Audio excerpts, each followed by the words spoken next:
Mara never liked reunions. She wasn't the kind of person who enjoyed big groups or long conversations filled with fake smiles. But when she received the invitation for a dinner with her old office colleagues, she hesitated for a long time before replying. It had been almost 3 years since she had last seen them, and in that time, her life had changed completely. The message had come from Clara, her old team leader, a cheerful woman who loved organizing things. "It'll be fun," Clara had written. "Just a small get-together, like old times. You have to come, Mara. We all miss you." Mara had read that message several times before finally typing, "Sure, I'll be there."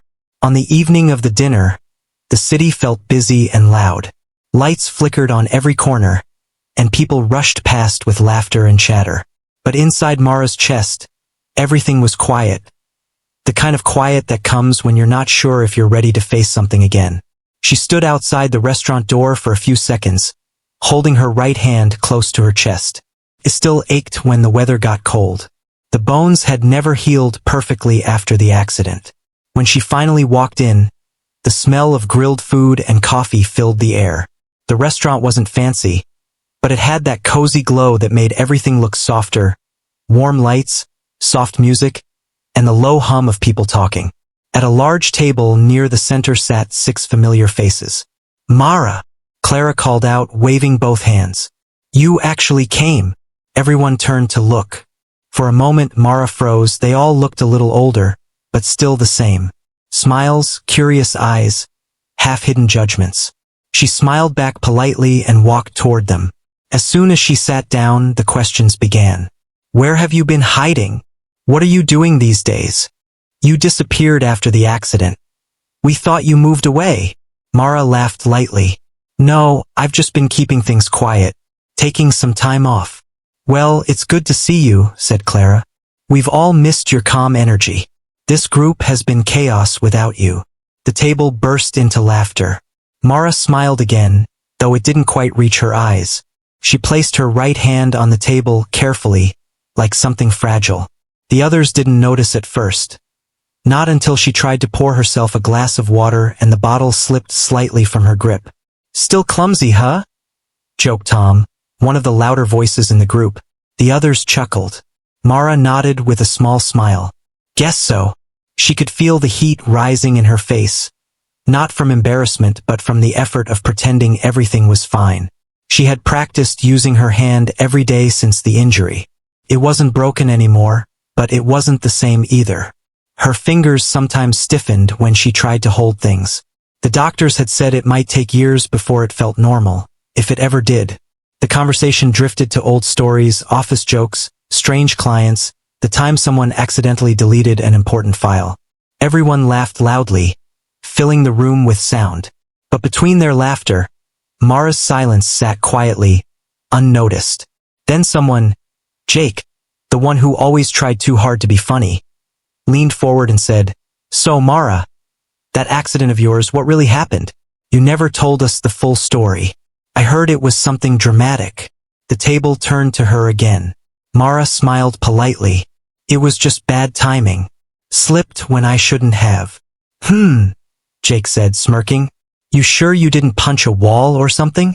The table laughed again. Clara gave him a look. "Jake, stop. Don't be rude." "It's fine," Mara said quietly. Her voice was calm, almost too calm. Inside, she felt something heavy move. Not anger, exactly, but a strange tiredness. They didn't mean harm, she told herself. They just didn't know. People often laugh at things they don't understand. As the waiter placed plates of steaming food on the table, the talk moved on again. But Mara noticed how a few of them kept glancing at her hand. The skin near her wrist peeked out from under the sleeve, a faint trace of black lines, barely visible. She quickly pulled the sleeve down. The meal continued with chatter and jokes, but for Mara, everything felt distant. The lights were too bright, the laughter too loud. She had come hoping to reconnect, maybe even feel a little normal again. But sitting there, surrounded by familiar faces and old laughter, she realized how far apart their worlds had become. When the check arrived, Clara insisted on paying. "This is on me," she said cheerfully. We have to do this more often. Everyone agreed. Smiles, nods, empty promises.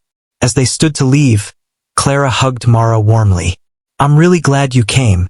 You should come out more often. I will, Mara said softly, but in her heart, she knew she wouldn't. Outside, the air was cool and quiet. She held her right hand close again, feeling the faint throb under her skin. The city lights reflected off a nearby window, catching a tiny glimpse of the tattoo hidden just beneath her sleeve. A black mark, small but sharp, that carried a story none of them could imagine. She looked at it for a moment, then turned away and started walking home. The laughter from the restaurant faded behind her, replaced by the steady rhythm of her footsteps and the calm night wind. The dinner table was full of laughter, plates clinking, and glasses shining under the yellow lights. At first, it felt like any other reunion. People talking over each other, remembering funny office stories, complaining about old bosses. For a while, Mara tried to relax. She even laughed a few times, though quietly. But as the evening went on, the jokes started to change. They became sharper, louder, and somehow, they always seemed to circle back to her. Jake was the loudest of them all. He was the kind of person who liked attention, the one who told the biggest stories and the meanest jokes just to make people laugh. Every time someone chuckled, he looked proud, like he'd just won something. So, Mara, he said suddenly, between bites of his steak, you still having trouble with that hand? Mara looked up from her plate, surprised. A little, she said softly. It's not as strong as it used to be. Jake grinned. Yeah, we noticed. You almost dropped your glass earlier. Maybe you should get one of those fancy robot arms. The table laughed. Mara smiled faintly, pretending it didn't bother her. Maybe, she said, trying to laugh along. Clara, sitting across from her, frowned slightly. Jake, be nice, she said. It's not funny. Jake raised his hands. I'm just joking. Come on. It's been years. We're just catching up. Mara nodded, trying to ease the tension. It's fine, she said. He's just joking. But deep inside, it didn't feel fine. Every small laugh hit her like a tiny sting. She wasn't angry, just tired. Tired of being the quiet one everyone thought was weak, or fragile, or strange. Someone else, Nina, leaned closer and said, Did it hurt a lot? The break, I mean. Mara nodded. Yes, it was pretty bad. How did it happen again? Another asked. You never told us the full story. You just disappeared from the office after it. Mara hesitated. Her mind flashed back to a cold night, flashing red lights, and the sound of something collapsing. But she quickly pushed the memory away. It was just an accident, she said. Wrong place, wrong time. The table went quiet for a moment. Then Jake smirked again. I bet it was more dramatic than that. You've always been mysterious, Mara. Maybe you got into a secret fight or something. The others laughed again except Clara. She looked uncomfortable but said nothing. Mara stayed silent, staring at her food. The noise around her began to blur. The laughter felt too loud, too sharp. She tried to stretch her fingers under the table, feeling the familiar stiffness in her wrist. Her hand still didn't bend the way it used to. As she reached for her drink again, her sleeve slipped slightly, revealing a small piece of black ink on her wrist, a part of her tattoo. Nina noticed it first. Oh wow, Mara, you have a tattoo? She said, her voice full of surprise. Everyone turned toward her. Jake leaned forward with a grin. Wait, seriously? You? Miss Quiet and Polite? You got inked. Mara froze. She quickly pulled her sleeve down. It's nothing, she said softly. Just something small. Oh, come on. Jake laughed. Now we have to see it. What is it? A flower? A quote? Maybe a boyfriend's name? The others joined in with laughter and teasing comments. Even the waiter passing by looked curious. Mara shook her head. It's private, she said, keeping her voice gentle but firm. That only made them more curious. Private? That makes it sound serious, Nina said. Come on, show us. We won't tell anyone. It's really not important, Mara replied. Jake leaned closer, his voice mocking but playful. You hiding something from us, Mara? Maybe it's a skull. Or maybe a secret code. Everyone laughed again. Mara stayed quiet. Inside her, something started to shift. It wasn't anger. It was a deep sadness, mixed with a touch of disbelief. These were people she once worked with every day, people who used to trust her, share coffee breaks and talk about life. And now they were laughing at her pain, at her silence, at the part of her life they would never understand. The laughter grew softer, but the awkwardness lingered. Clara finally said, "Guys, stop it. You're making her uncomfortable." Jake shrugged. "I'm just joking. She knows that." Mara gave a small nod, her lips forming a faint smile that didn't reach her eyes. "It's okay," she said again. But it wasn't okay. For the rest of the dinner, she barely spoke. The others went back to their stories about promotions, travel, new houses, and kids. Mara listened quietly, her thoughts far away. Every so often, she caught one of them glancing at her hand again, curious, suspicious, wondering about that tattoo. The lights in the restaurant flickered slightly, and for a brief second, the black ink under her sleeve seemed to pulse in the glow, a silent reminder of everything she had been through, everything they didn't know. As the laughter filled the air again, Mara looked around the table. They were all smiling, happy, and comfortable, but none of them had ever seen what she had seen, or carried what she carried. To them, her broken hand was just an old story, a joke, something to tease her about. She took a slow breath and looked down at her plate. Soon, she thought, they'd all know there was more to her story than they could ever imagine. But for now, she stayed silent, letting them laugh, because she knew that silence could hold more power than any word ever could. The dinner was halfway through, but Mara could already feel how long the night had become. The laughter around her no longer sounded friendly. It was sharp, echoing in her ears like a dull ache. She wished she could just stand up, say goodbye, and leave. But she stayed, quietly turning her fork around her plate, pretending to eat. Her right hand still hurt from earlier when she almost dropped the glass. She tried to move her fingers, but they stiffened again. The pain was small but constant, the kind that never truly left. Across the table, Jake was busy telling another story. He was imitating their old boss's voice, and everyone was laughing again. Mara forced a small smile, trying to look like she was listening.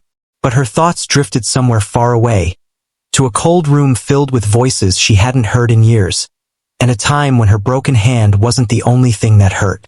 Then, suddenly, Nina's voice cut through the laughter. "Mara, can I ask something?" Mara looked up. "Yes. That tattoo on your wrist," Nina said curiously. "We didn't even know you liked tattoos. When did you get it?" The whole table quieted for a moment, as if they had been waiting for someone to ask again. Mara hesitated. "A while ago," she said. "It's not really a tattoo people get for decoration." "What do you mean?" Jake said, leaning forward. "Every tattoo has a meaning. What's yours?" Mara looked down at her plate. "It's complicated." "Complicated?" Jake laughed. "Come on. How complicated can it be? It's just ink." "It's not just ink," she said softly. That caught their attention. Everyone was looking at her now. The music from the restaurant speakers played faintly in the background. A slow tune, gentle but haunting.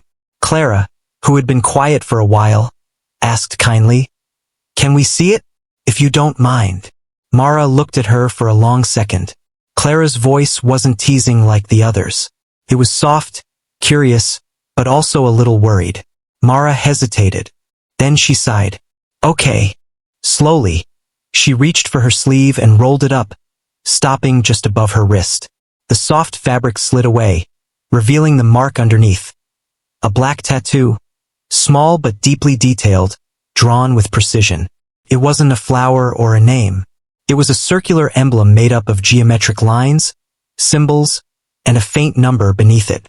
The group leaned closer, squinting to see it clearly. Jake tilted his head. "What is that supposed to be?" Nina frowned. "It looks like some kind of logo?" No one recognized it.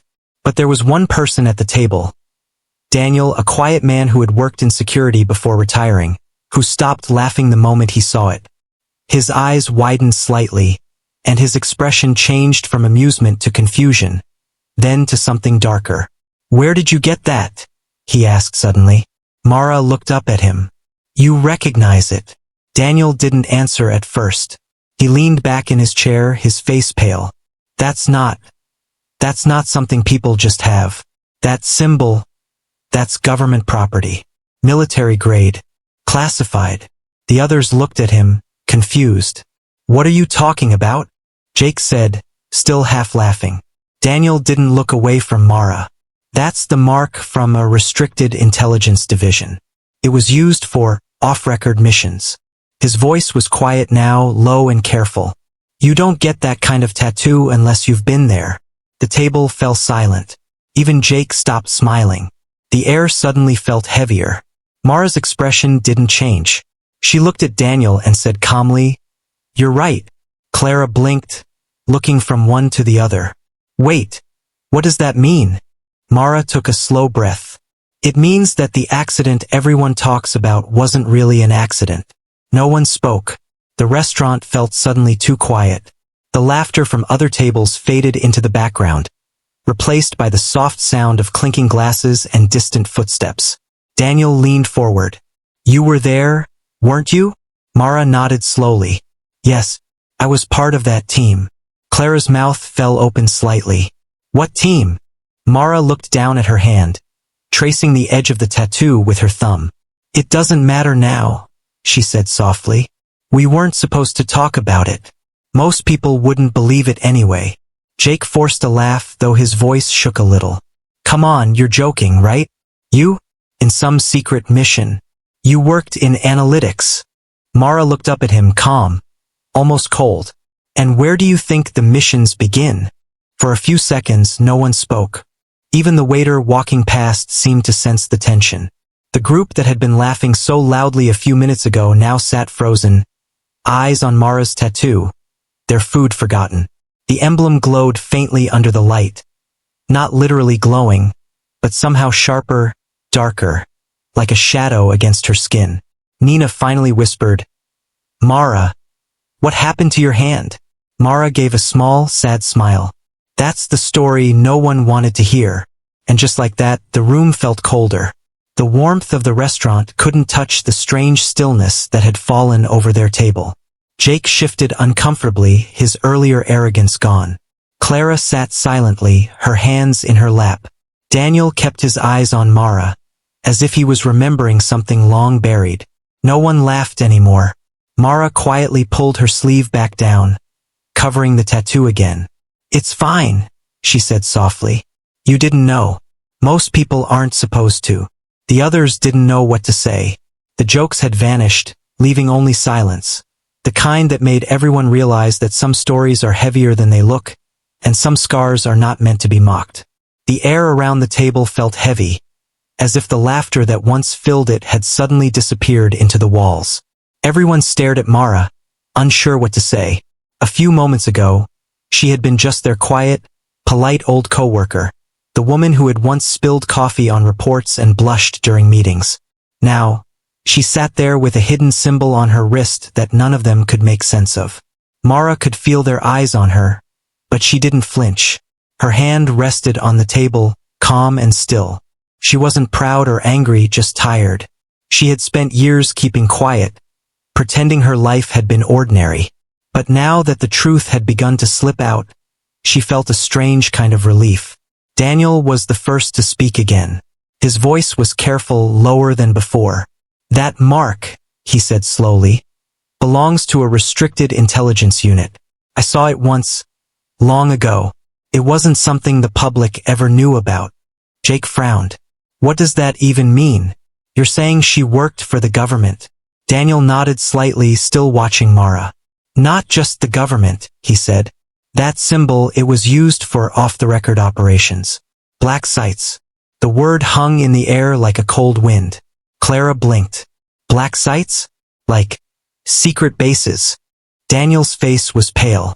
"Yes, the kind that officially don't exist." The table went completely silent. Even the sound of forks and glasses from nearby tables seemed far away now. Everyone's attention was on Mara. Jake let out a shaky laugh. Okay, come on. You're all taking this way too seriously. Mara can't be part of something like that. She's just what? Mara interrupted softly. Her tone wasn't angry, but it made Jake stop instantly. Just quiet? Just ordinary. Jake opened his mouth but couldn't find the right words. Mara looked at Daniel, then at the others. You're right, she said calmly. It was a black site, and I wasn't supposed to talk about it. Not then, not ever. Nina leaned forward, her eyes wide. So it's true? You were part of whatever that was. Mara nodded slightly. Yes. Everyone waited. The silence grew heavier, pressing against them like a thick fog. Finally, Clara asked in a whisper, "What happened there?" Mara looked down at her right hand, the same hand that had caused all their laughter earlier. "That's where this happened," she said quietly. "The accident." No one dared to interrupt. She took a slow breath. "It wasn't a mission I was supposed to be part of. I was an analyst. I stayed behind computers, not out in the field. But one night something went wrong. Communications went dark. 3 people were trapped. I wasn't trained for rescue, but I was the only one who could trace the signal. I had to go." Her voice stayed steady, but her eyes grew distant, like she was seeing something far away. It was cold, silent. The place was collapsing. I managed to reach them, but there was an explosion. I pulled one of them out, and the debris hit my hand. I don't even remember the pain, just the sound. The table was completely still. The hum of the restaurant around them faded until it felt like time itself had slowed down. Mara flexed her fingers slightly, as if remembering. "When I woke up, they told me the mission never happened, that it didn't exist. They erased everything, the names, the reports, the files. But they gave me this." She tapped the black tattoo gently. "A mark for clearance. Proof that I was part of something I could never talk about." Daniel exhaled slowly, shaking his head. "I knew it. I signed off on one of those clearances years ago. I never thought I'd meet someone who actually came back." Jake's face had lost its grin. He looked at Mara with a mix of confusion and guilt. We didn't know," he said quietly. "We were just joking." Mara finished for him, her lips curling into a faint, sad smile. "I know." Nina's eyes glistened slightly. "And your hand? It never healed?" "Not completely," Mara said. "Some things don't." Clara, who had been silent for a long time, reached across the table and touched Mara's left hand gently. "Why didn't you ever tell us?" Mara looked at her kindly. "Because people don't believe stories that don't fit their idea of you. To you, I was just the quiet one in the corner with my spreadsheets and reports. If I told you I once crawled through fire to save lives, you'd think I was making it up." No one disagreed. They all just sat there, their faces pale, their laughter now replaced with quiet shame. The restaurant lights reflected off the window beside them, and Mara's tattoo caught the glow for a moment.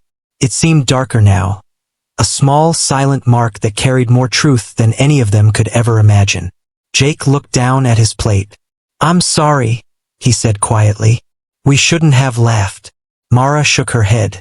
"It's all right. You didn't know."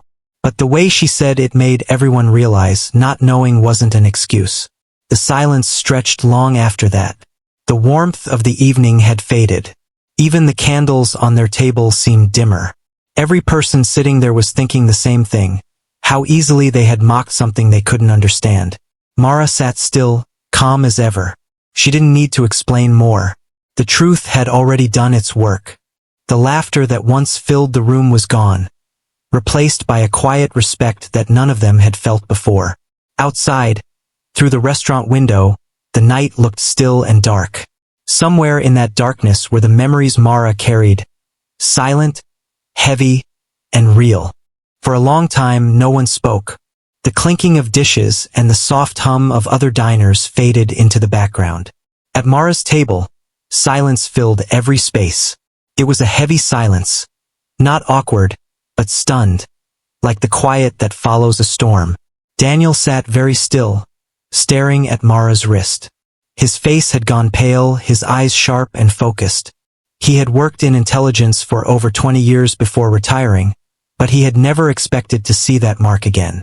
The black symbol on Mara's skin wasn't just a tattoo. It was a code. And if his memory was right, it belonged to a mission most people weren't even supposed to know existed. He leaned forward slowly, his voice low. "Mara, tell me something." She looked at him, calm as ever. "Yes, that emblem," he said, pointing carefully at her wrist, "was only used for one operation I know of. It was during the Black Site Retrieval Program, about 8 years ago."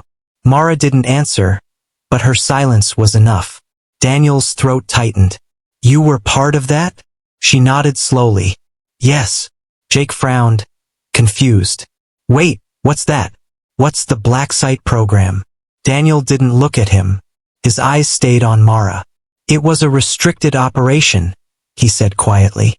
"Even people inside the system didn't have full access. It was meant to recover data and personnel from facilities that went dark, the kind of places no one was supposed to know existed." The others looked at him blankly, not fully understanding. But Daniel understood and Mara knew it. He swallowed hard, his voice almost a whisper now. "You were on the Athena site, weren't you?" For the first time that night, Mara's eyes flickered. Not with fear, but with memory. "Yes," she said softly. Daniel sat back in his chair, running a hand over his face. "My God," he whispered. "I signed the clearance papers for that mission. I thought no one survived." Nina gasped quietly. Clara looked between them, confused and frightened. "What do you mean no one survived?" Daniel looked at her. The Athena site was an underground facility that went dark during a data breach. The team sent to retrieve information was never heard from again. The report said there was a structural collapse, total loss. It was classified as unrecoverable. He turned back to Mara, his voice trembling slightly. "You were there." "Yes," Mara said. "And it wasn't just data we went for. There were people still inside." The table went silent again. Every person there could feel the weight in her words. Mara continued quietly, her voice steady but distant, as if she was speaking from far away. "It was chaos down there. Fire, smoke, everything collapsing. We didn't have communication with command. I was only supposed to provide remote guidance from the control room. But when the signal cut off, I couldn't just sit there." Jake swallowed, his earlier arrogance completely gone. "You went in." "Yes." Clara shook her head in disbelief. "But you're not a soldier. You weren't trained for that." "I know," Mara said. "But I couldn't leave them. There were 3 people trapped in the lower tunnel. I followed the backup route, but part of the structure gave way. I managed to pull 2 of them out. The third," she paused, her eyes lowered. "The third didn't make it." No one said a word. Her right hand trembled slightly as she spoke. "That's when it happened. A steel beam came down. I pushed one of the others out of the way, and it crushed my hand. I don't even remember the pain, just the sound, like metal screaming." Nina's eyes filled with tears. "And they left you there?" Mara shook her head. "No, they found us. But by the time help arrived, I had already blacked out. When I woke up, they told me the mission never existed. The survivors were relocated under new names. And me," she smiled faintly, "I was told to disappear. They said it was better that way." Daniel sat completely frozen. He remembered the reports, the sealed files, the official statements. "They told us there were no survivors," he said quietly. "They said everyone was lost." Mara met his eyes. "They needed the story to end cleanly, so they erased it." The table was still. No one moved. No one breathed too loudly. Even Jake, who had been mocking her just an hour ago, sat with his eyes down, shame and disbelief painted across his face. Clara finally spoke, her voice trembling. "Mara, you saved people." Mara smiled softly. "I did what I could. But why didn't you tell anyone?" "Because it wasn't mine to tell," she said. "That mark on my wrist is a reminder. Not of pride, but of what was lost. The ones who didn't make it. They deserve silence more than I deserve praise. For a long moment no one spoke. The restaurant's warm lights reflected in their eyes, but none of them felt warm anymore. Daniel nodded slowly, his face full of quiet respect. You know, he said softly, they gave medals for that mission posthumously. I never thought one of them would live to hear about it. Mara's lips curved into a sad smile. I don't need a medal, she said. I just wanted to live quietly. That's all. Jake finally whispered. We made fun of you, and all this time you were carrying that. Mara looked at him, her expression kind but distant. You didn't know. Most people never do. The silence returned, heavier now. Not awkward, but reverent. The laughter that had once filled the table had turned into quiet awe. Mara gently rolled her sleeve back down, hiding the tattoo again. Let's eat, she said softly, as if nothing had happened. But no one could move their fork. They just sat there, realizing they had been sitting beside someone extraordinary. Someone who had lived through things they couldn't even imagine. For the rest of the night, the room stayed quiet. Even the music seemed slower, softer, like it understood. The restaurant had gone strangely quiet. The soft music still played, the lights still glowed, and waiters moved between tables. But at Mara's table, everything felt frozen. The group who had once laughed so loudly now sat in silence, each of them lost in their own thoughts. Mara sat calmly, her sleeve rolled back down, her wrist now hidden again. But no one could forget what they had seen. That small black tattoo, the mark of something secret and dangerous. The same hand they had mocked just an hour ago now felt like a story none of them were ready to hear. Daniel finally broke the silence. Mara, he said softly, I remember reading about that operation in bits and fragments. The files were redacted, but the whispers around the agency were dark. They said the black site wasn't just a base, it was something more. Something they buried deep for a reason. Mara didn't answer right away. She looked down at her glass of water, the reflection of the light rippling across it. When she finally spoke, her voice was calm, almost gentle. They called it the Athena site, she said. It wasn't meant for soldiers. It was built for data, human data. Nina frowned. What does that mean? Mara hesitated, choosing her words carefully. They were running a classified research program. It was about human memory and behavioral mapping, trying to predict threats before they happened. The people working there weren't all soldiers or agents. Many were scientists, psychologists, analysts like me. Jake leaned forward, his earlier arrogance replaced with quiet curiosity. So what went wrong? Mara's eyes lifted slowly. Everything. The table stayed silent.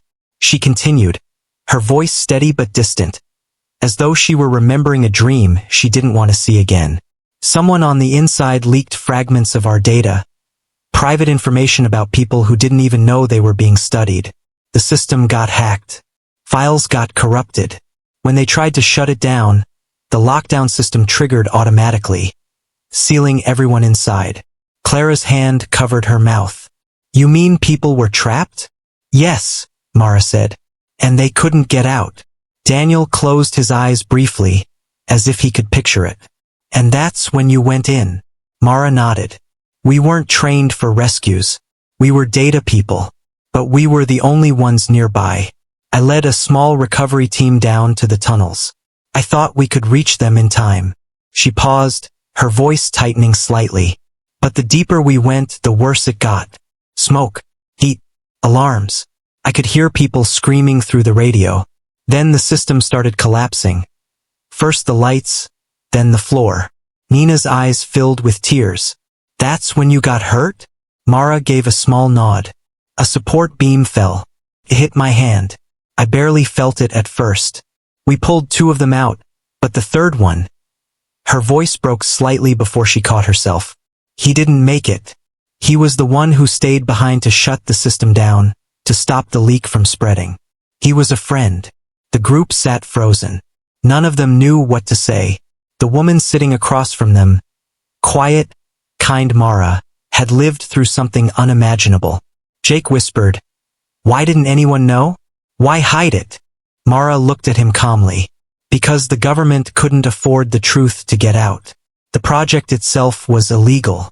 The people who died there were labeled as missing or reassigned. The survivors were relocated. Everyone signed silence agreements.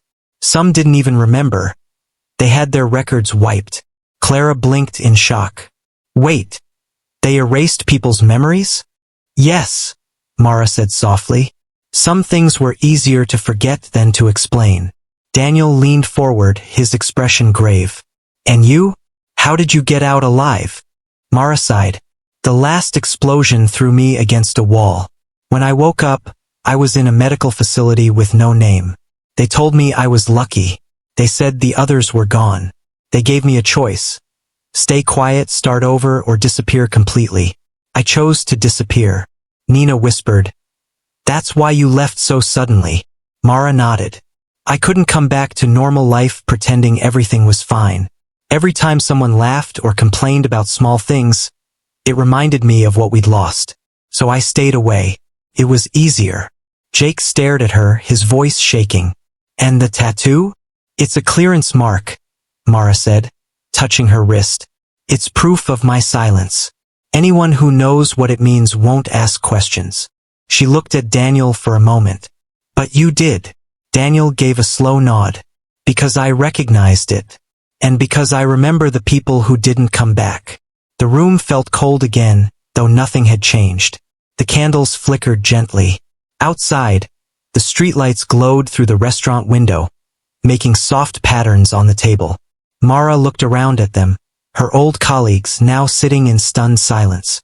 You see, she said quietly, people think pain makes you weak, but sometimes, pain just teaches you to be quiet, to carry things no one else can. No one spoke. Even Jake's eyes had softened. Clara reached across the table again and placed her hand over Mara's.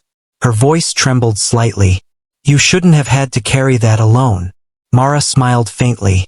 Some stories are too heavy to share. Tonight, it just slipped out. The table fell into a deep silence. For the first time that night, no one looked away, no one laughed, and no one tried to change the topic. They just sat with her truth, feeling its weight settle into the air.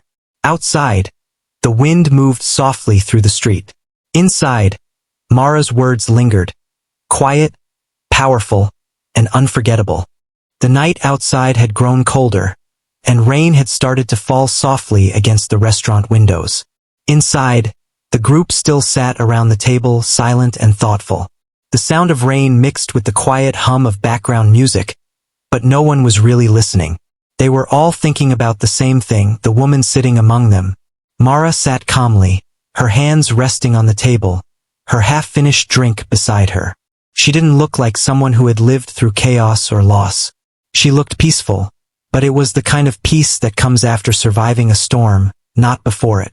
Jake finally spoke, his voice low. All this time we thought you were just a quiet woman who got hurt in an accident. We joked about it, made fun of your hand. His throat tightened. I feel like an idiot. Mara gave a faint smile. You didn't know. And honestly, I preferred it that way. But still, he said, shaking his head. We laughed at you. You could have told us who you really were. She looked at him kindly. And what would that have changed? Would you have believed me? Or would you have laughed harder, thinking I was making it up? Jake opened his mouth to reply, but no words came out. He knew she was right. Clara leaned forward. Mara, does anyone else know? Anyone from the agency, from before?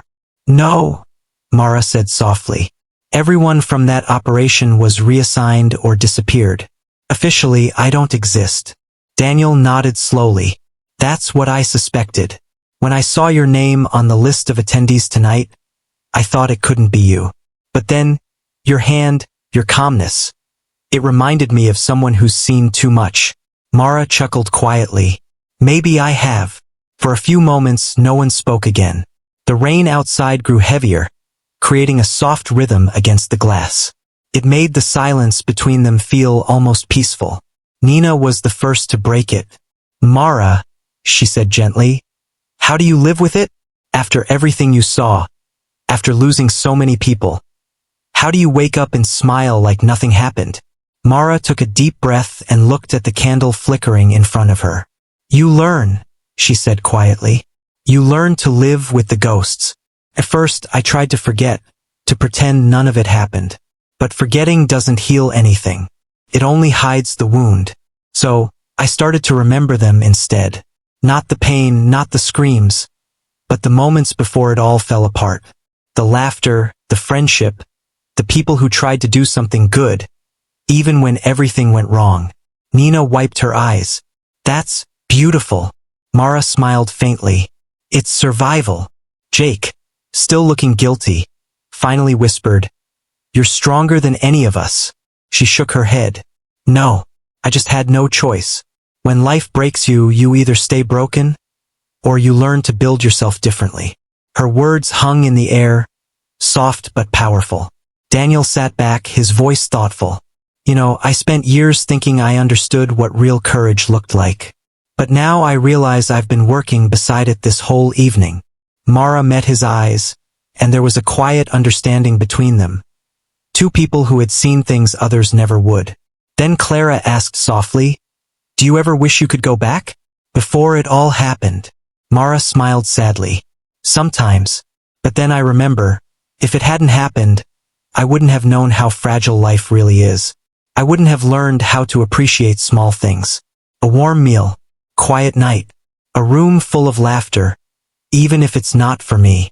Her words touched everyone deeply. For the first time, they looked at her not with pity, but with deep respect. Jake's voice trembled. "You changed the way I see things, Mara. I think we all needed to hear this tonight." Mara looked around the table, her eyes gentle. "We all carry something. Some of us just hide it better. The world can be cruel, but kindness can still make it bearable." The others nodded silently, feeling the truth in her words. A waiter came by and quietly refilled their glasses, careful not to disturb the heavy silence. When he left, Daniel raised his glass slightly. "To those who are gone," he said softly, "and to those who stayed strong." Everyone lifted their glasses. Mara hesitated for a moment, then smiled and joined them. "To remembering," she said. They all clinked their glasses gently, the sound small but meaningful. As the evening went on, the group began to talk again, softly, respectfully. The conversation changed. It was no longer filled with gossip or jokes. It was real, honest. For the first time in a long while, they spoke from their hearts. Jake shared a story about a mistake he'd made at work and how it humbled him.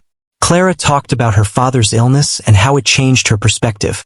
Daniel opened up about the regrets he carried from his years in service. And through it all, Mara listened, quietly, kindly, just as she always did. But now they understood her silence differently. It wasn't the silence of weakness.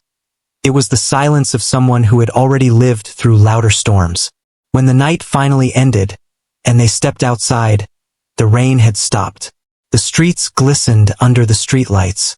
The air felt cleaner, lighter, as if the truth had washed something away. Mara walked beside them for a while, her steps calm and unhurried. When they reached the corner where their paths split, she turned to them and smiled. "Thank you," she said simply, "for listening." Daniel nodded.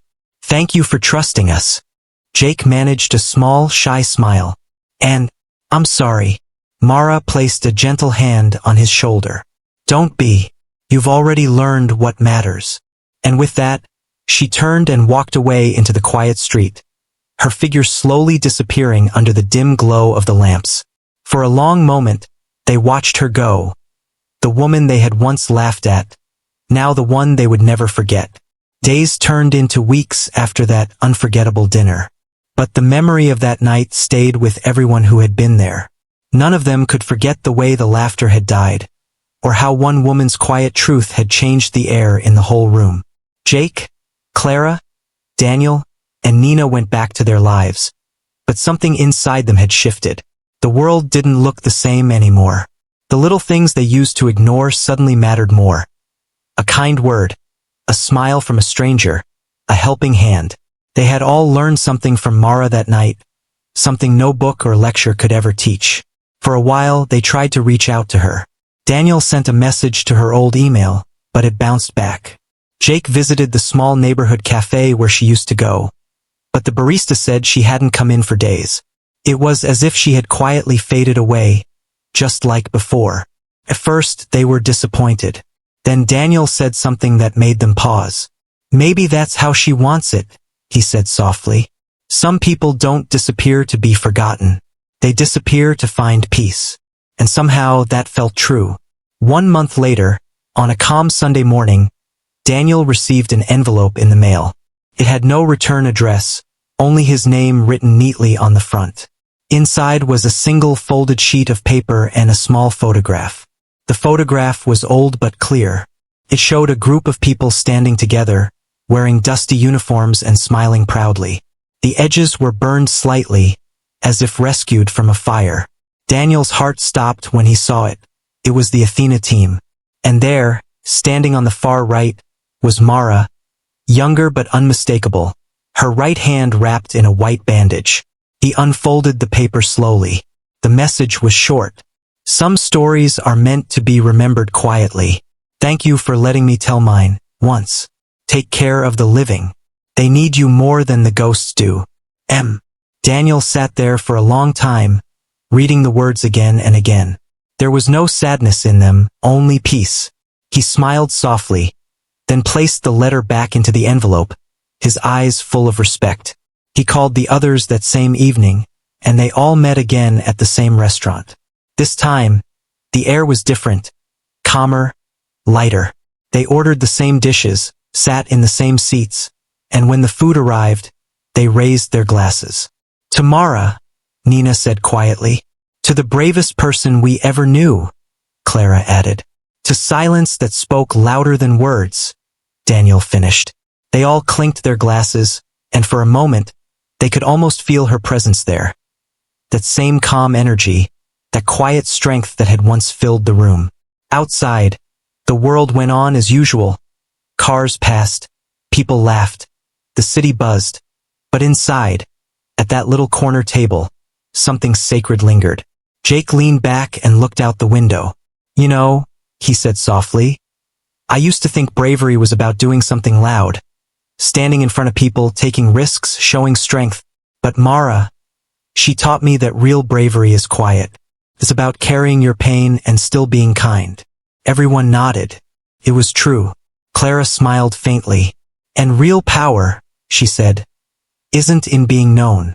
It's in being remembered for the right reasons." Daniel looked down at his drink, thoughtful. "She saved lives, and in her own way she saved ours too. We'll never look at people the same way again." The others agreed. They knew that from now on, they would think twice before judging someone's silence, someone's scars, someone's past. Because behind every quiet person, there might be a story too heavy for words. That night, when they finally left the restaurant, the sky was full of stars. The rain had cleared the air, and everything smelled fresh and new. As they stood outside, Daniel looked up and smiled. "She'd like this," he said softly. "Quiet night. No noise. Just peace." Nina looked at him. "Do you think we'll ever see her again?" He shook his head slowly. "Maybe not. But I think she's where she belongs. Somewhere safe. Somewhere calm." Jake smiled a little. "And wherever she is, I hope she knows. She changed us." They walked away together, their steps slow, their hearts full. Meanwhile, far from the city, in a small seaside town, a woman sat alone on a wooden bench near the water. The waves moved gently, brushing against the shore. The evening sun painted the sky in soft orange and pink. Mara sat there quietly, a light shawl around her shoulders. Her right hand rested on her lap, still marked by that faint tattoo, the same one that once silenced a room. She looked at it for a long moment, then smiled softly. For the first time in years, she didn't feel the weight of it.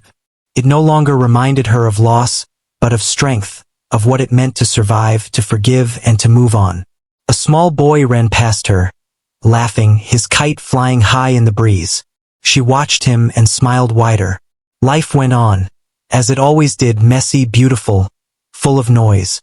And she realized that was how it was meant to be. She stood up, turned toward the sea, and whispered, Thank you. Then she walked away slowly, disappearing into the golden light of the setting sun. Quiet, peaceful, and free.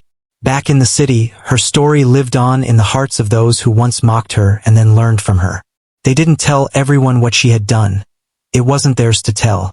But in every act of kindness, in every moment of understanding, they carried a piece of her courage forward. Because sometimes the people who say the least are the ones who have lived the most. And though Mara was gone, her silence still spoke, gently, endlessly, like the sound of waves against the shore.